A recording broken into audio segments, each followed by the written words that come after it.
আমরা বলেছি সংস্কার শেষে নির্বাচন দিতে হবে। সংস্কার ছাড়া কোনো নির্বাচন, সুষ্ঠু নির্বাচন হবে না। বহুদলীয় গণতান্ত্রিক ব্যবস্থায় রাজনৈতিক দল আত্মপ্রকাশ করাটা একটা ইতিবাচক ঘটনা হিসেবে আমি প্রাথমিকভাবে দেখি। তবে দেখতে হবে যে অনেকগুলো রাজনৈতিক দল যখন একসাথে হয়ে যায়, এই দলগুলোর সাথে আদৌ জনসম্পৃক্ততা আছে কিনা, জনসমর্থন আছে কিনা, সকল রাজনৈতিক দলের সাথে যে আছে সেটা বলা যাবে না। অনেকে একজন একটা রাজনৈতিক দল খুলে ফেলেন সাথে কিছু লোকজন নিয়ে, তো শেষ পর্যন্ত এদের নির্বাচনে তেমন কোনো ইম্প্যাক্ট থাকে না। এমনকি তারা অনেকে নিবন্ধনও পান না আর জামানত হারান, এই ধরনের বাস্তবতা আছে।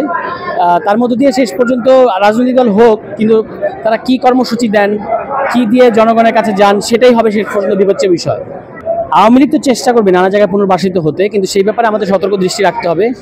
এই রাজনৈতিক দলগুলো হওয়ার আগেই কিন্তু বিভিন্ন বড় বড় রাজনৈতিক দলের ব্যাপারে এই অভিযোগ আছে যে তারা আওয়ামী লীগকে নানাভাবে শেল্টার দিচ্ছে, পুনর্বাসন দিচ্ছে। ফলে এই ছোট দলগুলোতে আওয়ামী লীগ পুনর্বাসিত হতেও পারে, সেটা খেয়াল রাখতে হবে আমাদেরকে। যারা চিহ্নিত অপরাধী তারা যেন পুনর্বাসিত হতে না পারে। তবে আজকালকার যুগে ইনফরমেশন এত বেশি মানুষের কাছে থাকে যে যদি এরকম হয় তাহলে সেটা মানুষ দ্রুতই বের করে ফেলতে পারবে। আমরা বলেছি সংস্কার শেষে নির্বাচন দিতে হবে। সংস্কার ছাড়া কোনো নির্বাচন, সুষ্ঠু নির্বাচন হবে না, এবং সুষ্ঠু নির্বাচনের শর্তই হচ্ছে সংস্কার।